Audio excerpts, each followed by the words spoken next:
సమయాన్ని బట్టి నేను దేవుణ్ణి స్తుతిస్తూ ఉన్నాను. వాతావరణం కొరకు కూడా నేను ప్రార్థన చేశాను. ఎందుకంటే ఈ ఉదయకాలము కుండపోత వర్షము. మా తల్లిదండ్రులు తెలంగాణ ప్రాంతం నుంచి వచ్చారు. క్రిస్మస్కు నేను వారిని ఆహ్వానించాను. 3:30 బస్ స్టాండ్కి వెళ్ళినప్పుడు కుండపోత వర్షం, అసలు ముందు రోడ్డు కూడా కనిపించట్లేదు. ప్రార్థన చేస్తున్నాను, ప్రభా ఇలాగే ఉంటే ఈరోజు సాయంకాలం ఏంటి పరిస్థితి. అది బస్ స్టాండ్ దగ్గర అయితే కుండపోత వర్షం, అసలు ముందు రోడ్డు కూడా కనిపించలేదు. దేవుడు మంచి వాతావరణాన్ని మనకు కల్పించాడు. దేవదేవునికి స్తోత్రం. మరి దీని కొరకు ప్రయాసపడినటువంటి ప్రియ సహోదరుడు కృపానిధి దాదాపు ఒక 10-15 రోజుల క్రితము నా దగ్గరకు వచ్చి కలిశాడు. సార్, ఇక్కడ నేను 6వ వీధిలో ఉంటాను, తప్పకుండా నేను ఒక కార్యక్రమం ఏర్పాటు చేయాలనుకుంటున్నాను, మీరు సమయం ఇవ్వాలి అన్నాడు. సరే అని చెప్పాను. ఆ దినం నుంచి కాంటాక్ట్లో ఉన్నాడు. ఇంకా మరలా సమయం వచ్చింది. ఈ దినము అది దేవుడు ఏర్పాటు చేసినటువంటి దినము. తనకున్నటువంటి ఆశను బట్టి, ఆసక్తిని బట్టి దేవుని స్తుతిస్తూ, వాక్యంలో కూడా రోమపత్రిక 12:11 అపోస్తలుడైన పౌలు అంటాడు, ఆసక్తి విషయంలో మాంద్యులు కాక ఆత్మయందు తీవ్రత గలవారై ప్రభువును సేవించండి అంటాడు. Do not lag in zeal, be ardent in spirit and serve the Lord అని ఆంగ్లంలో ఉంటుంది. మరి ప్రభు కొరకు ఏదైనా ఒక చిన్న కార్యం తలపెట్టాలి అన్నటువంటి ఆలోచన వారికి దేవుని వాక్యంలో కూడా దానియేలు 11:32 దానియేలు అంటాడు, తమ దేవుణ్ణి ఎరిగిన వారు బలం కలిగి గొప్ప కార్యాలు చేస్తారు. గొప్ప కార్యాలంటే మనం ఏదో పెద్ద గుండును కదిలించడమో కొండను తవ్వడమో కాదు, కానీ ప్రభు యొద్దకు ఒక వ్యక్తినైనా మనము నడిపించడం. మరి దీని కొరకు బృందంగా ఉంటున్నటువంటి వారందరూ కూడా, మరి సహోదరులు రాఘవులు గారు కానీ, ఇక్కడ ఉన్నటువంటి అధ్యక్షత వహిస్తున్నటువంటి వారు కానీ, ఇంకా దీని కొరకు కృప వారి ఫ్రెండ్స్ కూడా అని చెప్పాడు. సో వారు ఎవరైనప్పటికీ కూడా తప్పకుండా ప్రభు యొక్క దీవెనలు వారికి కలగాలి. మరి ఈ సాయంకాలము నిజంగా ఇక్కడ మనం ఫ్లెక్సీలో చూస్తున్న రీతిగా ఇది ఒక ప్రపంచ పండుగ అని కూడా మనము చెప్పుకోవచ్చు. ఎందుకంటే మనందరికీ తెలుసు, ఒక్కొక్క పండుగ కొన్ని ప్రాంతాలకు మాత్రమే పరిమితం. మనందరికీ తెలుసు, అవి వేరే ప్రాంతంలో జరపరు. కారణం ఏంటంటే అది అక్కడికే. కానీ ఈరోజు ప్రపంచమంతా సంతోషిస్తుందంటే దాని అర్థం ఏంటంటే ప్రపంచానికి క్రీస్తు అవసరత, క్రీస్తుకు ప్రపంచ అవసరత ఎంతో ఉన్నది. కారణం ఏంటంటే మానవులందరూ కూడా దేవుని వాక్య ప్రకారము దారి తొలగిపోయారు. పాపము చేయక మేలు చేసే నరుడు ఒక్కడు కూడా లేడట. కారణం ఏంటి తెలుసా? దేవుని యొక్క ఆజ్ఞలను అతిక్రమించడమే పాపం. అంటే గ్రీకు భాషలో హమార్టియా అంటే మనం కూరగాయల మార్కెట్కి వెళ్ళాలనుకున్నటువంటి వాళ్ళము మటన్ మార్కెట్కి వెళ్ళిపోయాము. కూరగాయలు అంటే తక్కువ ధర, మటన్ అంటే 1000 రూపాయల కిలో. అలాగే మానవుడు దేవుని మార్గంలో ప్రయాణం చేయడానికి బదులుగా దానికి వ్యతిరేకమైనటువంటి మార్గంలో ప్రయాణం చేయడం ప్రారంభించాడు. ఇంకా మళ్ళీ చెప్పాలంటే మానవుడు స్వంతంగా పరలోకం చేరాలని కూడా ప్రయత్నం చేస్తూ ఉన్నాడు. అప్పుడు చేశాడు, ఇప్పుడు చేశాడు. కానీ పాపి అయినటువంటి మానవుడు ఎప్పుడు కూడా పరలోకాన్ని చేరుకోలేడు. కారణం ఏంటంటే దేవుడు పరిశుద్ధుడైనటువంటి దేవుడు. పరిశుద్ధుడైన దేవుణ్ణి చేరుకోవడానికి పాపి అయిన మానవునికి ఎంతో కష్టమైన పని. అయితే ఆ దేవుడే మానవునిగా అవతరించడమే క్రిస్మస్. ఎందుకంటే మానవుడు తన్ను తాను రక్షించుకొనలేడు. వారికి ఉన్నటువంటి జ్ఞానం కావచ్చు, వారికి ఉన్నటువంటి వెండి కావచ్చు, వారికి ఉన్నటువంటి బంగారం కావచ్చు, వారికి ఉన్నటువంటి ధన ధాన్యాలు కావచ్చు, ఏదైనా కావచ్చు. కారణం ఏంటంటే బైబిల్ ఒకే ఒక మాట తెలియజేస్తూ ఉన్నది. రోమాపత్రిక 3:23, రోమాపత్రిక 3:10, యెషయా గ్రంథము 53వ అధ్యాయంలో 6వ వచనంలో రాయబడింది, మనమందరము గొర్రెల వలె త్రోవ తప్పిపోతుమి, మనలో ప్రతి వాడును తనకిష్టమైన త్రోవకు తొలిగెను, యెహోవా మనందరి దోషమును ఆయన పైన మోపాడట. నీతిమంతుడు లేడు, ఒక్కడు లేడు.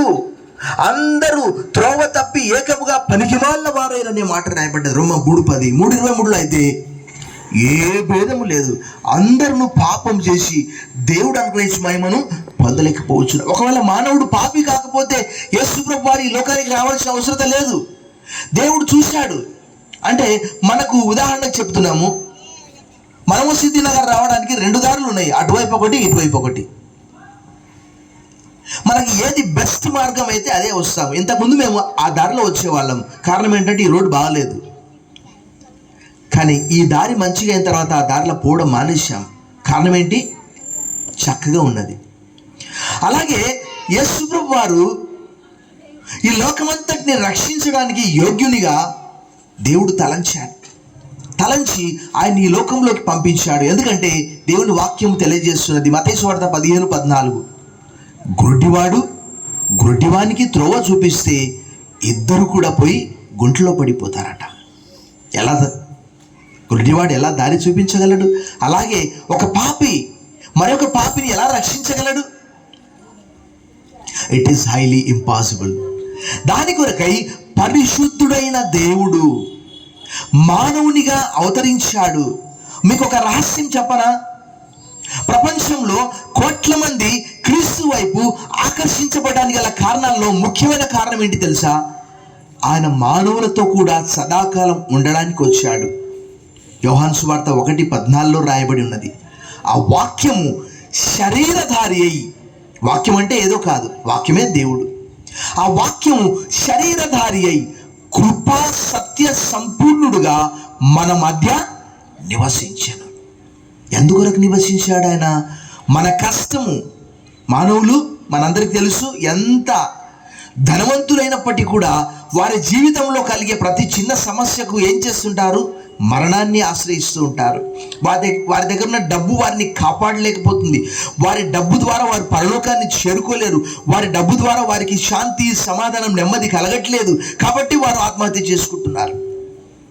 అయితే ఆ దేవాది దేవుడు, the word became flesh and lived among us, వ కలాం ముజాసిర్ హోకే అప్నే దర్మియా జియా అనే మాట ఉర్దూలో, ఆంగ్లంలో కూడా ఉన్నది. కారణం ఏంటంటే మానవులకు క్రీస్తు కావాలి, క్రీస్తుకు మానవులు కావాలి. మానవులందరూ కూడా చనిపోయి నరకానికి వెళ్తూ ఉన్నారు. ఏ మానవుడు కూడా తన స్వంత శక్తి చేత పరలోకాన్ని సంపాదించుకోలేడు. ఇప్పటికీ అనేక మంది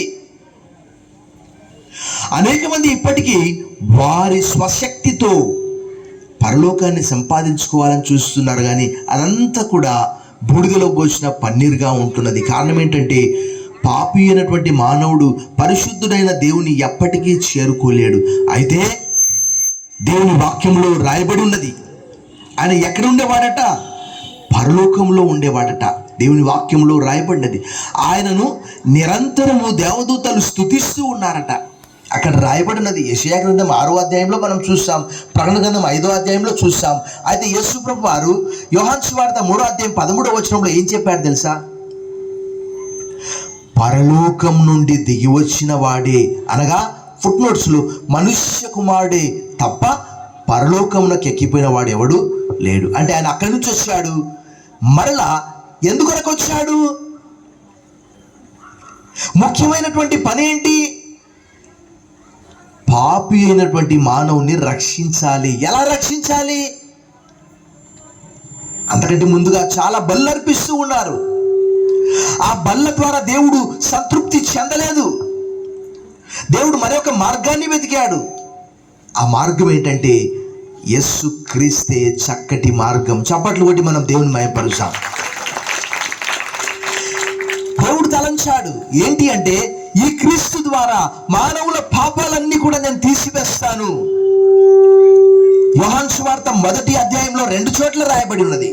1వ అధ్యాయం 29, 1వ అధ్యాయం 34వ వచనంలో, ఇదిగో లోక పాపమును మోసుకొని పోవు దేవుని గొర్రెపిల్ల. లోక పాపమును మోసుకొని పోవు దేవుని గొర్రెపిల్ల అనే మాట రాయబడ్డది 2 చోట్ల. భక్తుడు యోహాన్ అంటాడు, ఆయనే మన పాపములకు శాంతికరమై ఉన్నాడు. శాంతికరం అంటే ఫుట్ నోట్స్లో ఏమంటుంది తెలుసా? ప్రాయశ్చితం అనే మాట రాయబడ్డది. మన పాపముల కొరకు మాత్రమే కాదు, యోహాను రాసిన మొదటి పత్రిక 2:2, సర్వ లోకములకు ఆయన ప్రాయశ్చితమై ఉన్నాడు. అంటే మానవులందరి కొరకు. మానవులు తమ పాపాలను తాము తీసుకోలేరు. పాపులు ఎప్పుడు కూడా ప్రభువుకు అంటే సమీపంగా రాలేరు. కారణం ఏంటంటే వారిలో ఉన్నటువంటి పాపము. ఆ పాపం అంతా తీసివేసి ఆ పరలోకానికి తీసుకెళ్ళడానికి ప్రభువైన యేసుక్రీస్తు వారు 2000 సంవత్సరాల క్రితము దేవుని యొక్క అనాది సంకల్ప ప్రకారము ఆయన మానవునిగా ఈ లోకంలో జన్మించాడు. శిశువుగా ఏదో ఒక తేదీ 25 అనే కాదు. అప్పుడు ఆయన మానవులందరి కొరకు వారి కష్ట నష్ట దుఃఖ వ్యాధి బాధ ఇరుకు ఇబ్బంది అన్నిట్లో ఆయా రకాల వ్యాధులతో బాధపడుతున్నటువంటి వారిని బాగు చేయడము, చనిపోయిన వారిని లేపడము, ఆయన వెళ్తూ వెళ్తూ అనేకమైనటువంటి గొప్ప కార్యాలు కూడా చేశాడు. శిష్యులకు కూడా అధికారం ఇచ్చాడు. మత్తయి సువార్త 10:8 ఏమని రాయబడ్డదంటే, రోగులను స్వస్థపరచండి, దయ్యములను వెళ్ళగొట్టండి, రోగులను కుష్ఠరోగులను శుద్ధి చేయండి, చనిపోయిన వారిని లేపండి. చనిపోయిన వారిని లేపే శక్తి ఎవరికి ఉంటుందండి? దేవునికి మాత్రమే ఈ అధికారం. కానీ ఆ అధికారము మత్తయి సువార్త 17లో చెప్పాడు యేసుప్రభు, మీరు కూడా ఇలాంటి గొప్ప కార్యాలు చేస్తారు. యోహాను సువార్త 14:12లో ఉన్నది, నా యందు విశ్వాసం ఉంచువాడు నాకంటే మరి గొప్ప కార్యాలు చేస్తారు. సో ఆయన ఈ లోకంలో మానవులందరి కొరకు చూశాడు. మానవుల దుస్థితి చూశాడు. దేవుని వాక్యంలో రాయబడినది యోహాను 3:16, దేవుడు లోకమును ఎంతో ప్రేమించెను కాగా ఆయన తన అద్వితీయ కుమారునిగా పుణ్యవాని అందు విశ్వాసం ఉంచు ప్రతివాడు నశింపక నిత్య జీవం పొందినట్లు ఆయన అనుగ్రహించాను. నాట్ టు పెరిష్ హలక్ నా హో బల్కి హమేషాకి జిందగీ పాయే. ఏ ఒక్కరూ నశించడం ఆయనకి ఇష్టం లేదు. ప్రతి ఒక్కరు కూడా కేవలము మన మంచి పనులను బట్టి మనం పరలోకాన్ని సంపాదించుకోలేము.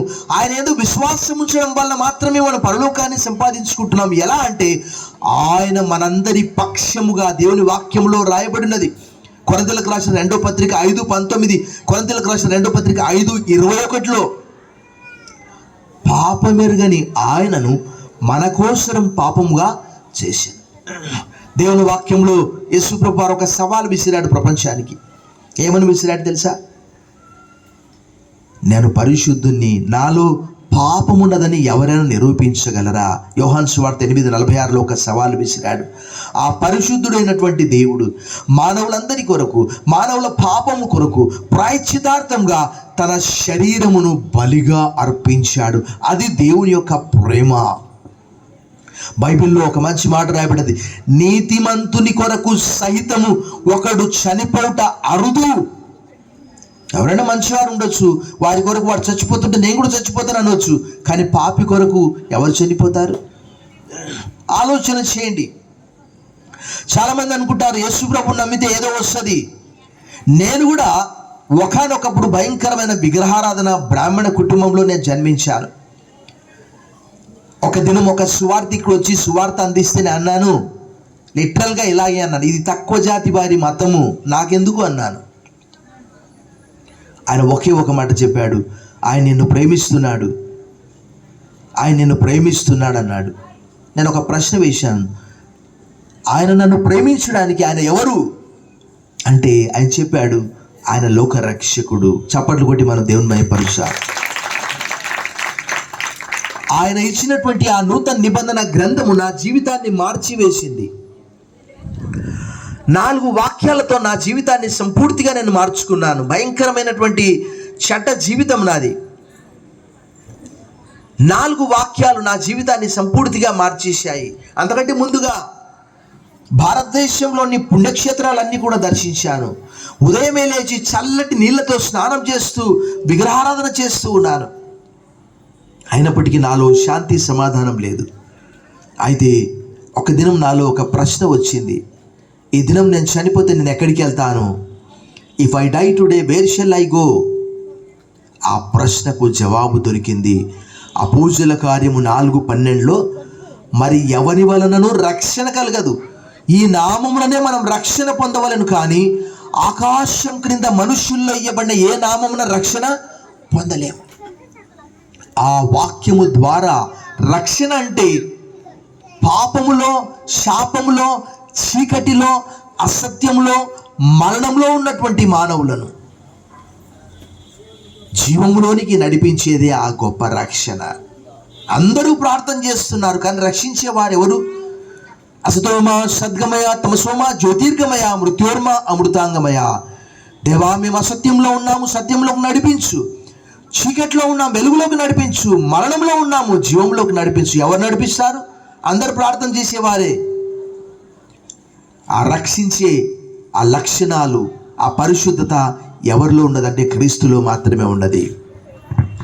క్రీస్తు మాత్రమే రక్షించుటకు సంపూర్ణమైనటువంటి సమర్థత కలిగినటువంటి వాడని అపోస్తలుడైన పౌలు హెబ్రీ 7:25లో చెప్తాడు. ఈయన పాపులలో చేరక ప్రత్యేకంగా ఉన్నటువంటి వాడు అని అక్కడ చాలా స్పష్టంగా రాయబడి ఉన్నది. మనలాంటి వాడు కాదు, ఆయన పరలోకం నుంచి వచ్చాడు. రెండవ వాక్యం చదివినప్పుడు నేను కూడా పాపినని గ్రహించాను. రోమా 3:23 ఇందాక చెప్పాను. For all have sin and come short of the glory, సబ్నే గునాహ్ కియా ఔర్ ఖుదా కి జలాల్ సే మెహరూమ్ హై. ఏ భేదము లేదు, అందరూ పాపము చేసి దేవుడు అనుగ్రహించిన మహిమను పొందలేకపోతున్నారు. ఒకవేళ మనలో చాలామంది నేనేం పాపం చేశాను అనుకోవచ్చు, కానీ మానవుడు స్వతహాగా ఒక యుక్త వయసు వచ్చే వరకు తప్పకుండా చెడు ఆలోచనలు వస్తూ ఉంటాయి. కీర్తనకాడంటే, దేవా, నేను పాపంలో పుట్టినవాడను, పాపంలోనే నా తల్లి నన్ను గర్భమున ధరించింది. అంటే పుట్టగానే కాదు, కానీ ఒక యుక్త వయసు వచ్చే వరకు చెడు అనేది వారి జీవితంలో వస్తుంది. 3వ లేఖన భాగం చదివినప్పుడు మొట్టమొదటి అపోస్తలుల కార్యం 4:12, రెండవది 3:23, మూడవది రోమా 6:23 చదివినప్పుడు నాకు ఎంతో భయం అనిపించింది. ఏలైనగా పాపం వల్ల వచ్చు జీతము మరణము, మనమందరం కూడా మరణానికి పాత్రులము, మరణానికి యోగ్యులము, ఉగ్రత పుత్రులము. అయితే దేవుని కృపావరము మన ప్రభువైన క్రీస్తు యేసునందు నిత్య జీవం అనే మాట రాయబడ్డది. For the wages of sin is death, but the gift of God is eternal life through Christ Jesus. गुनाह की मजदूरी मौत है, लेकिन खुदा की बख्शिश हमारे యేసు మసీహ్ से हमेशा की जिंदगी. ఇది మనము డబ్బులతో కొనుక్కోలేంది. అలాంటిది యేసు క్రీస్తు యందు విశ్వాసం ఉంచడం ద్వారా నిత్య జీవం ఉచితంగా లభిస్తుందని తెలుసుకున్నాను. చివరికి నేను విగ్రహారాధికుణ్ణి కాబట్టి నా పాపాలన్నీ కూడా దేవుని దగ్గర ఒప్పుకున్నాను. అప్పుడు నాలో కలిగిన సంతోషం ఇంత అంత కాదు. పేతురు రాసిన మొదటి పత్రిక 1:8లో రాయబడినది, చెప్పన శక్యమును మహిమాయుక్తమైన ఆనందము. తెలంగాణ ప్రాంతం నుంచి ఇక్కడికి రావడానికి గల ముఖ్య ఉద్దేశం ఏంటంటే ప్రభు ఆజ్ఞను బట్టే ఆ సంతోషం పొంగి పొర్లింది. చివరికి ఏం చేయాలి ప్రభు అని అంటే విగ్రహాలను విడిచిపెట్టమన్నాడు. యోహాన్ రాసిన మొదటి పత్రిక 5:21, ఓ చిన్నపిల్లలారా, విగ్రహముల జోలికి పోకుండా జాగ్రత్తగా ఉండండి. O children, keep away from idols. 1998 September మాసం 13వ తేదీ ప్రభువైన యేసు నా స్వంత రక్షకునికి అంగీకరించాను. 99వ సంవత్సరం జూలై 5 ప్రభు నన్ను పరిచర్యకి పిలిచాడు. నీ ఉండే స్థలం ఇది కాదన్నాడు. ఎక్కడికి వెళ్ళాలి ప్రభువా, నాకు ఎవరు తెలియదు, నేను చూపించు స్థలానికి వెళ్ళమని చెప్పాడు. దేవుని వాక్యము 7 సంవత్సరాలు నేర్చుకున్నాను. 2 సంవత్సరాల తర్వాత ప్రార్థన చేశాను బాగా. నా భార్య, నా పిల్లలు కూడా రక్షించబడ్డారు. నేను ఏది కోరలేదు, ప్రభు వారందరూ కూడా రక్షించబడాలని కోరుకున్నాను.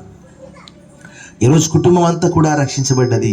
కుటుంబం అంతా కూడా ప్రభువును సేవిస్తూ ఉన్న నా పిల్లలకు కూడా నేనే బ్యాప్టిజం ఇచ్చాను. ప్రభునందు మికిలి ప్రియులారా, మానవుడు తన్ను తాను రక్షించుకోలేడు. ఆ దేవాది దేవుడు మానవునిగా ఈ లోకంలో అవతరించి అనేకమైనటువంటి బలులర్పిస్తూ ఉన్నారు. వాటి ద్వారా దేవుడు సంతృప్తి చెందలేదు. కానీ తన శరీరం అనే బలి ఒక్కసారి అర్పించాడు. హెబ్రీ పత్రిక 9, 12, 13, 14లో రాయబడ్డది. హెబ్రీ పత్రిక 9:22లో రాయబడ్డది, రక్తము చిందించకుండా పాపములకు క్షమాపణ కలగదని సాధారణంగా చెప్పవచ్చును. దాని కింది లేఖన భాగంలో ఉంటుంది, మనుషులందరూ ఒక్కసారి మృతి పొందవలనని దేవుడు నియమించి ఉన్నాడు. ఆ తర్వాత తీర్పు అనే మాట రాయబడ్డది. మానవులందరూ కూడా చనిపోయి నరకానికి వెళ్తున్నారు. దేవుడు ప్రభువైన యేసుక్రీస్తుని లోకంలో పంపించి ఆయన ద్వారా మానవులందరినీ రక్షించాడు. రక్షించడానికి దేవుడు చూసినటువంటి ఏకైక మార్గము సిలువ. అందరి లోకంలో ఏదో సాధించాలనుకుంటారు, సంపాదించుకోవాలనుకుంటారు, కానీ ఆయన ప్రపంచాన్ని సంపాదించుకున్నాడు, ప్రపంచాన్ని గెలిచాడు. ఈరోజు ప్రపంచ జనాభా 800 కోట్లయితే దాదాపుగా ప్రపంచ జనాభాలో సగంగా 300 నుంచి 400 కోట్ల మంది ప్రభువైన యేసుక్రీస్తును తమ స్వంత రక్షకునిగా అంగీకరించారంటే వారి హృదయాలను గెలుచుకున్నాడు. అంటే వారి కొరకు తన ప్రాణమును ఫణంగా పెట్టి తన పరిశుద్ధమైనటువంటి రక్తమును కార్చి సిలువ అంటే ఒక నిలువు, ఒక అడ్డుకర్ర. ఆ దినాల్లో దొంగలకు, నరహంతకులకు, వ్యభిచారులకు ఆ సిలువ అనే మరణాన్ని వారు విధించేవారు. కానీ యేసుప్రభు వారు, ఆయనలో ఏ పాపము లేదు, ఏ దోషము లేదు. అయినప్పటికీ కూడా ఆయన మానవుల పక్షంగా పాపిగా మార్చబడ్డాడు. కొరింథీయులకు రాసిన 2వ పత్రిక 5:21 పౌలు అంటాడు, పాపమెరుగని ఆయనను మన కోసము పాపముగా చేశాడు. ఆ సిలువ సర్వజాతిని, మానవాళిని, ప్రపంచాన్ని రక్షించే సాధనంగా మార్చబడ్డది. ఈరోజు ఎవరైతే సిలువ వైపు చూస్తూ ఉన్నారో వారు రక్షించబడుతూ ఉన్నారు. సిలువ వైపు చూడడం అంటే ఎవరైనా కొంతమంది ఇలా అనుకునేవారు, చర్చి ఎక్కడైనా దారిలో ఉంటే, అక్కడ సిలువ ఉంటే నేను చూశాను కాబట్టి రక్షించబడ్డానని ఒకవేళ అపోహతో ఉండేవారు. అలా కాదు. అంటే సిలువ యొద్దకు, అంటే క్రీస్తు యొద్దకు రావాలి. యేసు ప్రభువుని నోటితో ఒప్పుకొని దేవుడు మృతుల్లో నుండి ఆయన లేపినని హృదయమందు విశ్వసించినట్లు నీవు రక్షింపబడుతూ. రోమాపత్రిక 10వ అధ్యాయం 9 మరియు 10 వచనాల్లో ఆ లేఖన భాగం రాయబడ్డది. ప్రభునందు మిక్కిలి ప్రియులారా, ఈ వాక్యం వింటున్నటువంటి వారులారా జాగ్రత్తగా వినండి. ఈ రాత్రి మనం చనిపోతామో బ్రతుకుతామో ఎవరికి తెలియదు. చైనా వస్తువుల కన్నా గ్యారంటీ ఉంటుంది. వాడు అంటాడు 6 నెలలు సార్, 3 నెలలు సార్ అంటాడు. కానీ మానవులకు గ్యారంటీ ఉందా? ఈ రాత్రి మనం బ్రతుకుతామన్న గ్యారంటీ ఉన్నదా? సరే, అందరూ చనిపోతారు, కానీ కేవలం విశ్వాసం ఉంచిన వారికి మాత్రమే ఒక గొప్ప శుభప్రదమైన సంపూర్ణమైన నిరీక్షణ ఉన్నది. అది ఏంటి అంటే, ఈ లోకం విడిచిపెట్టిన తర్వాత యేసు ప్రభు వారు వెళ్తూ ఆయన చనిపోయి సమాధి చేయబడి 3వ దినం లేపబడి 40 దినములు అనేక మంది కనిపించి ఆయన పరలోకానికి వెళ్తూ చెప్పినటువంటి మాట, మీ హృదయములను కలవరపడనీయకుడి, వరవనీయకుడి. దేవుని యందు విశ్వాసం ఉంచుతూ ఉన్నారు, నా యందును విశ్వాసం ఉంచండి. నా తండ్రి ఇంట అనేక నివాసములు కలవు, లేని యెడల నేను మీతో చెప్పుదును. నేను వెళ్ళి మీకు స్థలము సిద్ధపరిచి మరలా వచ్చి నేనుండే చోటికి మిమ్మును కూడా తీసుకొని వెళ్తాను. నేను ఎక్కడుంటే మీరు అక్కడే ఉండాలి. ప్రభునందు మిక్కిలి ప్రియులారా, ఎంత గొప్ప ధన్యత! దేవుని వాక్యములో రోమపత్రిక 5:1, రోమపత్రిక 8:1 ఎంత చక్కగా రాయబడ్డది. కాబట్టి మనము ప్రభువైన యేసుక్రీస్తునందు విశ్వాసం ఉంచడం ద్వారా దేవునితో సమాధానము కలిగి ఉన్నాము అని పాఠాంతరము ఫుట్ నోట్స్లో రాయబడ్డది. ఇప్పుడు క్రీస్తు యేసునందున్న వారికి ఏ శిక్షా విధియు లేదు. రోమా 8:1. ఈ రాత్రి మన పాపములన్నీ కూడా కలవరి సిలువలో దేవుని వాక్యంలో రాయబడినది. రోమాపత్రిక 8వ అధ్యాయము 3 మరియు 4 వచనాల్లో స్పష్టంగా రాయబడ్డది. దేవుడు తన స్వంత కుమారుని పాప శరీర ఆకారంతో పంపించాడట. ఎంత గొప్ప విషయం కదా! దేవుడు యేసు ప్రభువుని లోకంలో పంపించినప్పుడు, ఇదిగో ఈయన నా ప్రియ కుమారుడు, ఈయన యందు నేను ఆనందించుచున్నాను అన్నాడు. మత్తయి సువార్త 3:17 ఆ లేఖనం రాయబడ్డది. అలాంటి ఆ కుమారుని మన కొరకు ఇచ్చేశాడు. క్రిస్మస్ అంటే దేవుడు మానవునిగా అవతరించుట, వాక్యము శరీరధారి అయి మనతో పాటు ఉండడానికి వచ్చాడు. ఆయన మన కష్టములు, మన నష్టము. ఈరోజు అనేక మంది ఆహారం లేక కాదు, ఆంధ్రప్రదేశ్లో రూపాయి కిలో బియ్యం, ₹1 కిలో బియ్యము. అలా అన్నం లేక కాదు చచ్చిపోయేది, జ్ఞానం లేక చనిపోతున్నారు. 1 కిలో అన్నం వండితే ఎంతమంది తింటారు తెలుసా? 5 మంది 6 మంది తింటారు. ₹1కి ప్రపంచంలో ఎక్కడైనా 6 మంది తింటారు అన్నము.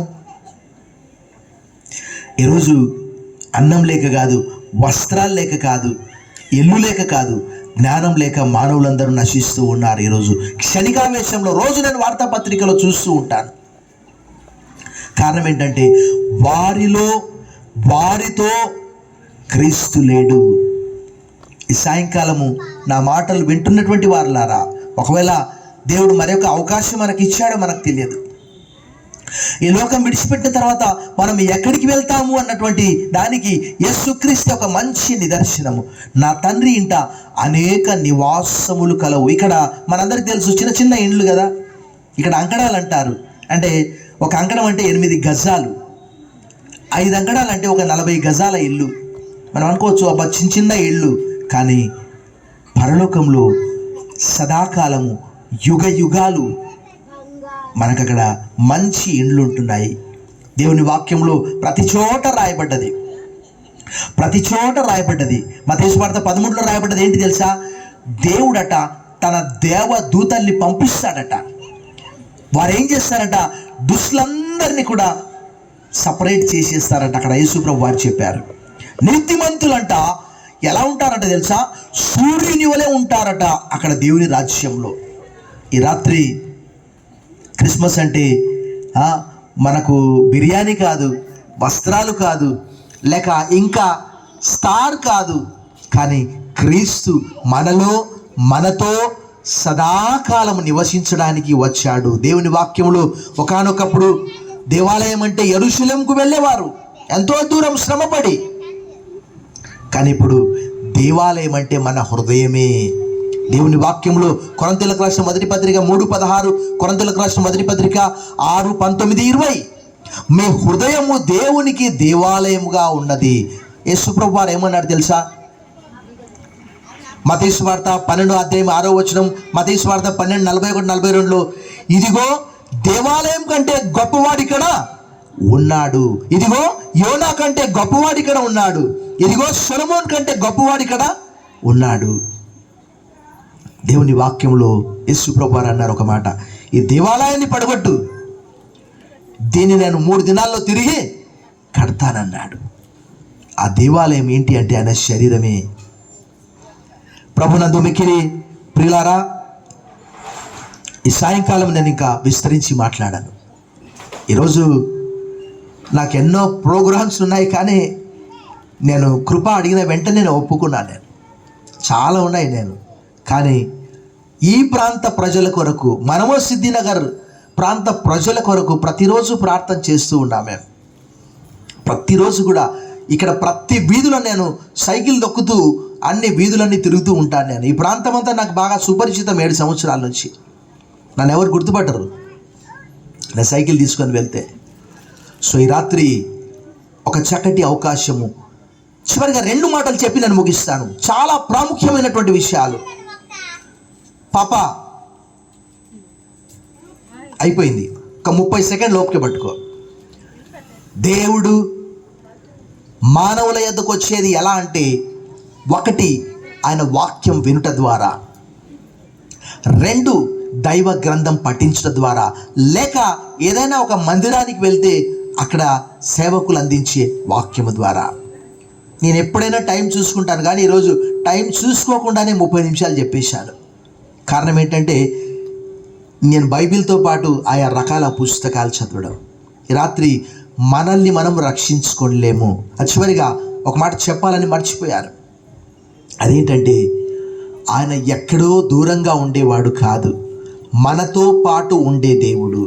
ఇదిగో దేవుని నివాసము, ప్రకటన 21:3, మనుష్యులతో కూడా ఉన్నది.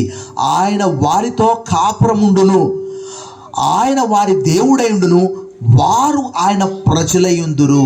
దీనికి ఎలాంటి చదువు అవసరం లేదు, బైబిల్ ట్రైనింగ్ అవసరం లేదు, చదువు అవసరమే లేదు అసలు. యేసు ప్రభు అని నోటితో ఒప్పుకొని దేవుడు మృతుల్లో నుండి ఆయన లేపినని హృదయమందు విశ్వసించినట్లా నీవు రక్షింపబడదు. దేవుడి వాక్యం దీవించి ఆశ్రయించునుగాక. ఆమేన్.